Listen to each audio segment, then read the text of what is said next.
السلام علیکم ورحمۃ اللہ وبرکاتہ۔ میں تمہیں طلاق دینا چاہتا ہوں۔ میز پر کھانا لگاتے ہوئے اس کا پورا دھیان پلیٹیں سجانے میں تھا اور میری آنکھیں اس کے چہرے پر جمی تھیں۔ میں نے آہستگی سے اس کا ہاتھ تھاما تو وہ چونک سے گئی۔ میں تم سے ایک ضروری بات کرنا چاہتا ہوں۔ کافی ہمت جتانے کے بعد بالآخر میرے منہ سے نکلا۔ وہ چپ چاپ کرسی پر بیٹھ گئی۔ اس کی نگاہیں چاہے میز پر مرکوز تھیں، لیکن ان میں سے اٹھتا درد میں بخوبی محسوس کر رہا تھا۔ ایک پل کے لیے میری زبان پر تالا سا لگ گیا، لیکن جو میرے دماغ میں چل رہا تھا اسے بتانا بہت ضروری تھا۔ میں تمہیں طلاق دینا چاہتا ہوں۔ میری آنکھیں جھک گئیں۔ میری امید کے برعکس اس نے کسی قسم کی حیرانی یا پریشانی کا اظہار نہ کیا، بس نرم لہجے میں اتنا پوچھا، کیوں؟ میں نے اس کا سوال نظر انداز کیا۔ اسے میرا یہ رویہ گراں گزرا۔ ہاتھ میں پکڑا چمچ فرش پہ پھینک کے وہ چلانے لگی اور یہ کہہ کر وہاں سے اٹھ گئی کہ تم مرد نہیں ہو۔ رات بھر ہم دونوں نے ایک دوسرے سے بات نہیں کی۔ وہ روتی رہی۔ میں جانتا تھا کہ اس کے لیے جاننا ضروری ہے کہ آخر ہماری شادی کو ہوا کیا ہے۔ میرے پاس اسے دینے کے لیے کوئی تسلی بخش جواب نہیں تھا۔ اسے کیا بتاتا کہ میرے دل میں اس کی جگہ اب کسی اور نے لے لی ہے۔ اب اس کے لیے میرے پاس محبت باقی نہیں رہی۔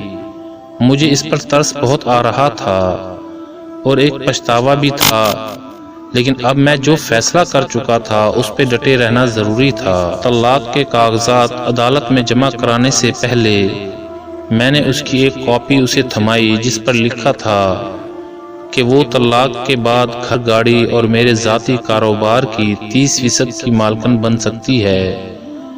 اس نے ایک نظر کاغذات پر دوڑائی اور اگلے ہی لمحے اس کے ٹکڑے کر کے زمین پر پھینک دیے۔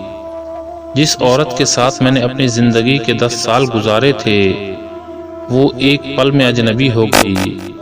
مجھے افسوس تھا کہ اس نے اپنے انمول جذبات اور قیمتی لمحے مجھ پہ ضائع کیے، لیکن میں بھی کیا کرتا؟ میرے دل میں کوئی اور اس حد تک گھر کر چکا تھا۔ اسے کھونے کا تصور میرے لیے ناممکن تھا۔ بالآخر وہ ٹوٹ کے بکھری اور میرے سامنے ریزہ ریزہ ہو گئی۔ اس کی آنکھوں میں آنسوؤں کا سمندر امڑ آیا تھا۔ شاید یہی وہ چیز تھی جو اس طلاق کے بعد میں دیکھنا چاہتا تھا۔ اگلے روز پورا دن اپنی نئی محبت کے ساتھ گزار کے جب میں تھکا ہارا گھر پہنچا تو وہ میز پر کاغذ پھیلائے کچھ لکھنے میں مصروف تھی۔ میں نے اس پر کوئی دھیان نہ دیا اور جاتے ہی بستر پہ سو گیا۔ دیر رات جب میری آنکھ کھلی تو وہ تب بھی کچھ لکھ رہی تھی۔ اب بھی میں نے اس سے کوئی سوال نہیں کیا۔ صبح جب میں اٹھا تو اس نے طلاق کی کچھ شرائط میرے سامنے رکھ دیں۔ اسے میری دولت اور جائیداد میں سے کچھ نہیں چاہیے تھا۔ وہ بس 1 مہینہ مزید میرے ساتھ رہنا چاہتی تھی۔ اس 1 مہینے میں ہمیں اچھے میاں بیوی کی طرح رہنا تھا۔ اس شرط کی بہت بڑی وجہ ہمارا بیٹا تھا، جس کے کچھ ہی دنوں میں امتحانات ہونے والے تھے۔ والدین کی طلاق کا اس کی تعلیم پر برا اثر نہ پڑے، اس لیے میں اس کی یہ شرط ماننے کو تیار تھا۔ اس کی دوسری اور احمقانہ شرط یہ تھی کہ میں ہر صبح اسے اپنی باہوں میں اٹھا کے گھر کے دروازے تک چھوڑنے جاؤں، جیسا شادی کے ابتدائی دنوں میں کرتا تھا۔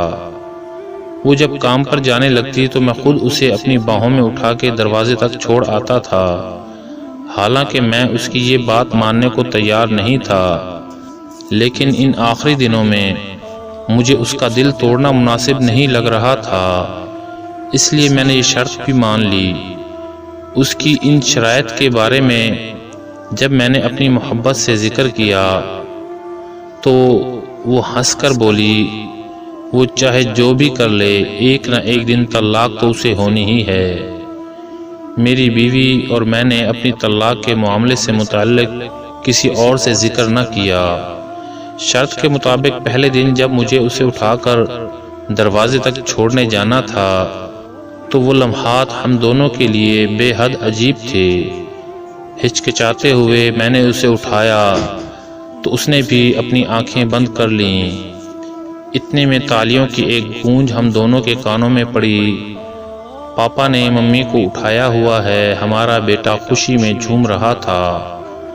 اس کے الفاظوں سے میرے دل میں ایک درد سا اٹھا، اور میری بیوی کی کیفیت بھی لگ بھگ میرے جیسی تھی۔ پلیز اسے طلاق کے بارے میں کچھ مت بتانا، وہ آہستہ سے بولی۔ میں نے جواباً سر ہلایا۔ اسے دروازے تک چھوڑنے کے بعد میں اپنے آفس کی طرف نکل پڑا اور وہ بس سٹاپ کی طرف چل دی۔ اگلی صبح اسے اٹھانا میرے لیے قدرے آسان تھا اور اس کی ہچکچاہٹ میں بھی کمی تھی۔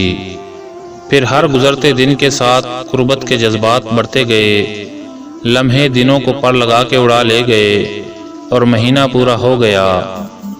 اس آخری صبح میں جانے کے لیے تیار ہو رہا تھا اور وہ بیڈ پہ کپڑے پھیلائے اس پریشانی میں مبتلا تھی کیونکہ پرانے سارے لباس اس کے نحیف جسم پہ کھلے ہونے لگے تھے۔ اس وقت مجھے اندازہ ہوا کہ وہ کتنی کمزور ہو گئی ہے۔ پاپا ممی کو باہر گھمانے لے جائیں۔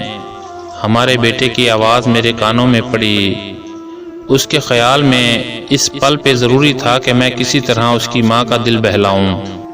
میری بیوی بیٹے کی طرف مڑی اور اسے سینے سے لگا لیا۔ یہ لمحہ مجھے کمزور نہ کر دے، یہ سوچ کے میں نے اپنا رخ موڑ لیا اور میں اسے وہیں چھوڑ کے اپنی گاڑی کی طرف بڑھا۔ تیز رفتاری میں گاڑی چلاتے ہوئے بار بار ایک خوف میرے دل میں گھر کر رہا تھا کہ کہیں میں کمزور نہ پڑ جاؤں، اپنا فیصلہ نہ بدل دوں۔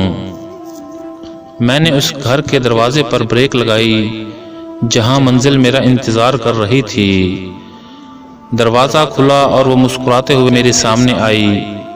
مجھے معاف کر دو، میں اپنی بیوی کو طلاق نہیں دے سکتا۔ میرے منہ سے نکلے یہ الفاظ اس کے لیے کسی دھماکے سے کم نہیں تھے۔ وہ میرے پاس آئی اور ماتھے پہ ہاتھ رکھ کر بولی، شاید تمہاری طبیعت ٹھیک نہیں ہے یا پھر تم مذاق کر رہے ہو۔ نہیں، میں مذاق نہیں کر رہا۔ شاید ہماری شادی شدہ زندگی بے رنگ ہو گئی تھی، لیکن میرے دل میں اس کے لیے محبت اب بھی زندہ ہے۔ بس اتنا ہوا، ہم ہر وہ چیز بھول گئے جو اس ساتھ کے لیے ضروری تھی۔ دیر سے صحیح، لیکن مجھے سب یاد آ گیا ہے اور ساتھ نبھانے کا وعدہ بھی یاد ہے جو شادی کے پہلے دن میں نے اس سے کیا تھا۔ میں واپس اپنے گھر میں داخل ہوا اور دوڑتے ہوئے سیڑھیاں چڑھنے لگا۔ میرے پاس اپنی بیوی کو دینے کے لیے زندگی کا سب سے بڑا تحفہ تھا۔ میں جب اس سے چند لمحے کی دوری پر تھا تبھی زندگی کی ڈور اس کے ہاتھوں سے سرک گئی۔ کئی مہینوں تک کینسر کی بیماری سے لڑتے لڑتے وہ ہار چکی تھی۔ نہ اس نے کبھی اپنی تکلیف کا مجھ سے ذکر کیا اور نہ ہی مصروف زندگی نے مجھے اس سے پوچھنے کا موقع دیا۔ جب اسے میری سب سے زیادہ ضرورت تھی تب میں کسی اور کے دل میں اپنے لیے محبت کھوج رہا تھا۔ وہ جانتی تھی اس کے پاس زیادہ وقت نہیں ہے، کہیں ایسا نہ ہو کہ اس کی موت سے قبل طلاق کا اثر ہمارے بیٹے کے دل میں میرے لیے نفرت کا بیج بو دے۔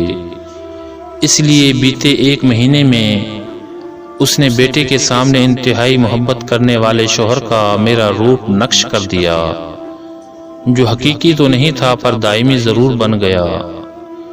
یہ کہانی ان لوگوں کے لیے ہے جو اپنے بے رنگ رشتوں میں رنگ بھرنے کی بجائے ان سے دور بھاگنے کی کوشش کرتے ہیں۔ کئی بار یہ سمجھنے میں ہم دیر کر دیتے ہیں کہ نئے رشتے قائم کرنا زیادہ صحیح ہے یا پھر پرانے رشتوں میں رنگ بھرے جائیں۔ اس کا فیصلہ آپ کے ہاتھ میں ضرور ہے، لیکن ایسا نہ ہو کہ آپ وقت پر فیصلہ نہ کر سکیں اور اس تاخیر میں ہاتھ ہمیشہ کے لیے خالی رہ جائیں۔ بھائیوں نے ابھی تک ہمارے چینل کو سبسکرائب نہیں کیا، ان سے گزارش ہے کہ وہ مہربانی فرما کر پہلے چینل کو سبسکرائب کر لیں اور پھر لائک اور شیئر بھی کریں۔ والسلام ورحمۃ اللہ